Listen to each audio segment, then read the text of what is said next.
Eh bien le bonsoir à toutes et à tous. Aujourd'hui on se retrouve pour une nouvelle vidéo où je vais vous raconter 3 histoires d'horreur, donc 3 threads d'horreur que j'ai énormément appréciés. Alors je vais tout d'abord vous raconter 2 histoires vraies qui sont tirées de réels témoignages et donc apparemment c'est vrai, voilà. Et pour la dernière histoire on ira un petit peu plus dans le paranormal, donc là faut un peu plus avoir de doute, voilà, on sait pas au final si c'est vrai, ça peut être une blague, mais en tout cas j'espère que la vidéo va vous plaire.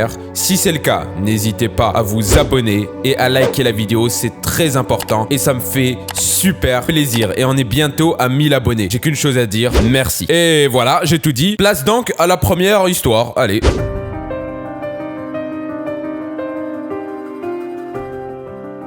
Alors, première histoire, et c'est l'histoire de Paul, qui est un jeune homme qui vient tout juste de finir ses études. Du coup, il souhaite s'installer dans sa propre maison, maintenant qu'il a un travail. Et pour ce faire, il décide de choisir une maison un petit peu calme. Pour faire simple, il veut tout simplement s'installer en forêt. Une fois arrivé dans sa nouvelle maison, il nous décrit rapidement les lieux en nous disant que tout d'abord, cette maison était un petit peu en reclus. Elle était au beau milieu de nulle part dans la forêt. Il n'avait que un seul voisin et pour tout dire, la maison qu'il venait d'acheter paraissait abandonnée, comme si personne n'y avait vécu depuis 100 ans. La première chose qu'il constata en entrant dans la maison, c'est qu'elle était délabrée et énormément poussiéreuse. Bon, heureusement pour Paul, pour lui, ce n'était pas un problème. Il allait simplement faire le ménage et s'y installer. Donc, il ramène progressivement toutes ses affaires, il nettoie la maison et, à la tombée de la nuit, il décide pour se reposer, de se faire un bon repas. Il se met à cuisiner et Paul constate une seule chose, c'est que tout est très calme et il en est très satisfait. En fait, c'était sa volonté. Il voulait aller se reposer dans un endroit qui était assez calme. Mais en cuisinant, il entend des tocs à sa porte. Paul trouve ça très peu normal. Vous vous souvenez, je vous ai dit qu'il avait un voisin, mais il n'a aucun lien d'affinité avec lui. Donc pourquoi son voisin viendrait toquer à sa porte alors qu'ils ne se connaissent même pas, qu'ils n'ont pas eu le temps de faire connaissance? Alors Paul trouve effectivement ça bizarre, mais il part quand même ouvrir la porte. Du coup, arrivé au seuil de sa porte, il se met à entendre des chuchotements. Et du coup, il suppose que la personne qui est justement en train de toquer à sa porte n'est pas toute seule. Et du coup, à ce moment bien précis, il hésite à ouvrir. Mais il venait déjà de faire du bruit. En quelque sorte, ça aurait été irrespectueux de ne pas ouvrir. Et du coup, il décide d'ouvrir la porte. Et là, c'est effectivement son voisin qu'il est en train de voir. Mais étonnamment, il est tout seul. Il n'y a personne d'autre avec lui. Paul, à ce moment, est un petit peu sous le choc. Il se dit pourquoi j'ai entendu des chuchotements. Il est un petit peu hésitant et il paraît assez paralysé. Il n'est pas très chaleureux avec son voisin. Et d'ailleurs, ce dernier va lui demander une seule chose.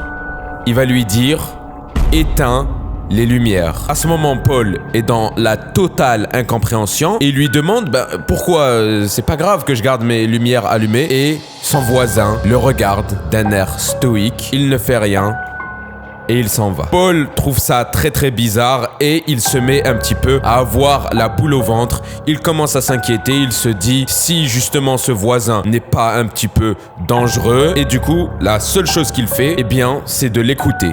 Il éteint ses lumières et va dormir. Le lendemain matin, Paul, en se réveillant, remarque une chose, il constate une chose, c'est que sa porte a l'air d'avoir été forcée durant la nuit. Il remarque en effet que le passe de sa porte est totalement tordu, comme si justement quelqu'un avait tenté de l'ouvrir avec un pied de biche. Mais il n'a pas entendu de bruit durant la nuit, il ne s'est pas du tout réveillé et du coup Paul se dit que c'est probablement un humain qui a dû essayer de forcer la porte, car dans le cas où par exemple ça aurait été un animal, il aurait tout simplement entendu du bruit et se serait réveillé. Et du coup, à ce moment bien précis, Paul se met à avoir une peur des plus grandes. Il commence à avoir de réels doutes envers son voisin et pense que ce dernier lui veut réellement du mal. Quelques heures plus tard, la nuit tombe plus vite que prévu et Paul se met réellement à avoir peur. Il se demande s'il n'aurait pas dû appeler la police pour justement signaler cette histoire de porte qui aurait été forcée apparemment. Et du coup établir peut-être un lien entre cet acte et son voisin. Mais Paul n'estime que c'est pas utile. Et la seule chose qu'il fait, c'est de même pas se faire à manger, c'est de directement aller dans sa chambre. Sauf que ce soir, le sommeil ne vient pas à lui. Et heureusement, car quelques minutes à peine après être entré dans la chambre, il entend du bruit venant de sa porte, comme si quelqu'un, justement, était en train de la forcer. Paul, directement, va voir à travers la fenêtre de sa chambre pour voir qui est celui qui est en train de forcer sa porte. Et malheureusement, il n'arrive pas à voir. Il n'a pas un point de vue assez large et justement, il entend la porte s'ouvrir. À ce moment bien précis, Paul court fermer la porte de sa chambre. Il se munit très rapidement de son téléphone et appelle la police en disant, en criant limite, « Au secours, il y a quelqu'un chez moi ». Paul, à ce moment, occupe une position bien particulière. Quelqu'un qui est probablement dangereux est dans sa maison et lui, il est dans sa chambre, dans la totale incompréhension. Il ne sait pas quoi faire. Il ne sait pas si la police va prendre du temps à arriver.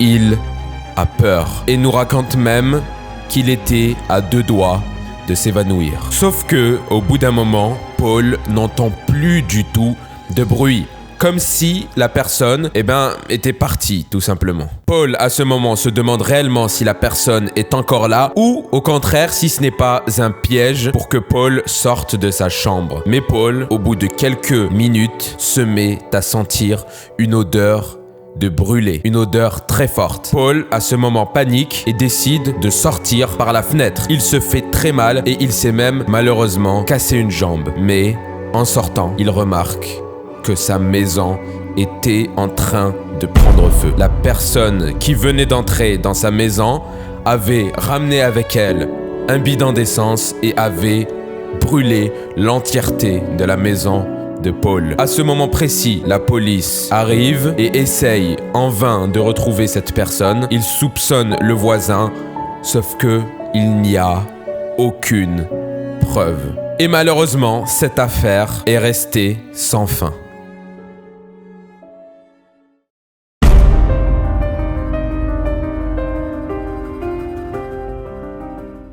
Alors, seconde histoire, et cette fois-ci, celui qui a écrit cette histoire n'a pas communiqué son nom. Et du coup, par souci de facilité, on va l'appeler Fitzgerald, voilà. Du coup, Fitzgerald nous parle un petit peu de lui en nous disant, tout d'abord, que c'est quelqu'un qui a un travail très épuisant. Et du coup, quand il rentre chez lui, il n'a pas grand-chose à faire, il préfère directement se reposer. Et il nous donne aussi un autre détail sur sa vie, c'est que Fitzgerald est un grand fan de cinématographie.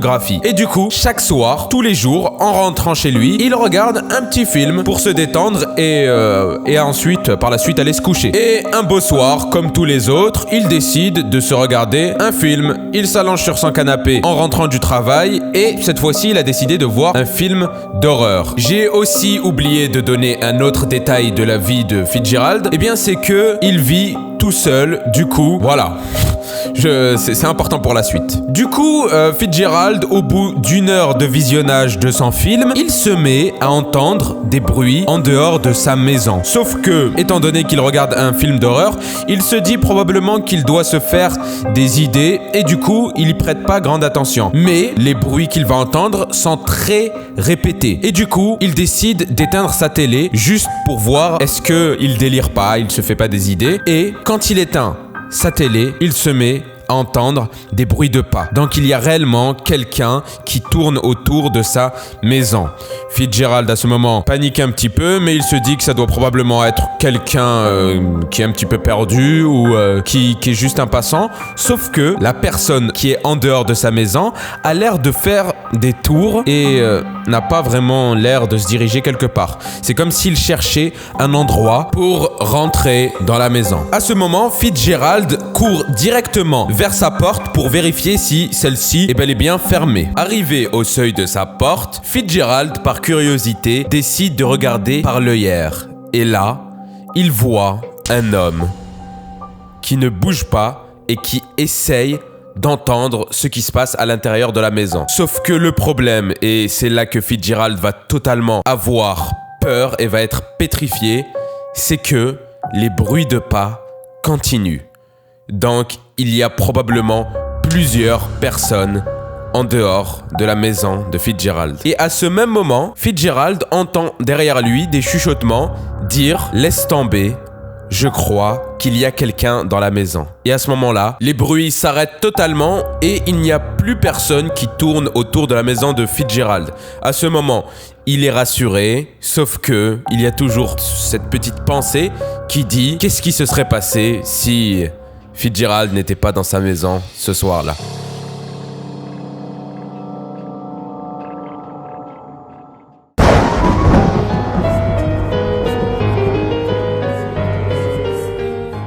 Alors, troisième histoire, et cette fois-ci, c'est un peu plus original, car ce n'est pas la personne qui a vécu l'histoire qui nous la raconte, mais c'est bel et bien une femme qui raconte l'histoire de son amie. Alors, du coup, c'est Anne qui nous raconte l'histoire de Marie, qui est donc son amie et qui a malheureusement récemment perdu sa mère. Connaissant Marie, Anne nous dit que l'événement qui est celui de perdre sa mère l'a totalement détruit et l'a énormément affecté. Anne nous donne aussi un autre détail de la personnalité de Marie, c'est que cette dernière n'est pas du tout superstitieuse. Elle ne croit ni aux fantômes, ni au paranormal, ni aux esprits, ni au spiritisme. Elle n'est pas du tout religieuse. En gros, elle ne croit en rien. Sauf que, après avoir perdu sa mère, eh bien, Marie est devenue très bizarre. Elle a totalement changé à tel point que Anne nous avoue ne pas l'avoir du tout reconnue. C'est comme si elle était devenue une autre personne. Du coup, Anne, en voyant tout ça, elle se met un petit peu à avoir de l'inquiétude pour son amie et elle lui propose de se faire une petite sortie histoire de se changer les idées. Marie accepte sans grande difficulté de sortir pour se changer les idées, sauf que elle demande à Anne de ne pas choisir l'endroit où elles vont sortir car Marie a envie d'aller quelque part. Et à ce moment, Anne lui demande où tu veux aller et là Marie ne répond pas. Elle lui dit tu verras, mais on doit sortir la nuit. Il est très tard le soir et Anne arrive enfin à la maison de Marie. Et cette dernière lui dit « Viens avec moi, on va se promener un peu. » Anne trouve ça très bizarre et commence même à avoir un petit peu peur. Car si on devait situer le contexte, sachez que Marie habite en forêt et que il fait totalement nuit. Anne nous dit ne pas se rappeler de l'heure exacte, sauf que la forêt est totalement noire. Et du coup, puisque Marie demande à Anne d'aller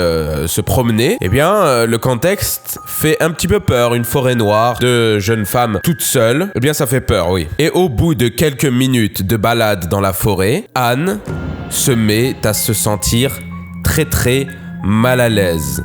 Et à ce moment, Marie tape une crise d'angoisse et se met à courir dans tous les coins de la forêt et se met à crier. Ce comportement effraie énormément Anne et par grande malchance, cela va attirer une meute de loups. À la vue de ceci, Anne se met directement à courir et s'enfuit et par grande chance, elle nous dit qu'elle ne sait même pas par quel miracle elle a réussi à réarriver à la ville. Et je pense que la suite, vous la connaissez. Anne n'a plus jamais parlé à son ami. Et voilà, c'est déjà la fin de la vidéo. J'ai fait quand même une vidéo assez longue. Je voulais faire un petit peu plus, sauf que le problème, c'est que j'avais plus vraiment le temps. Je voulais que la vidéo sorte maintenant, sinon ça aurait commencé à faire beaucoup trop de temps d'absence sur YouTube. Mais bon, si la vidéo vous aura plu, n'hésitez pas à vous abonner et à la liker. Ça me ferait énormément plaisir et ça m'aiderait aussi beaucoup. Ça motiverait à en faire d'autres comme ça. En bref, j'espère que la vidéo vous aura plu. J'espère que vous avez passé un bon moment. Moi, je vous dis bonne nuit, bonne soirée si vous arrivez à dormir. Et voilà, à plus.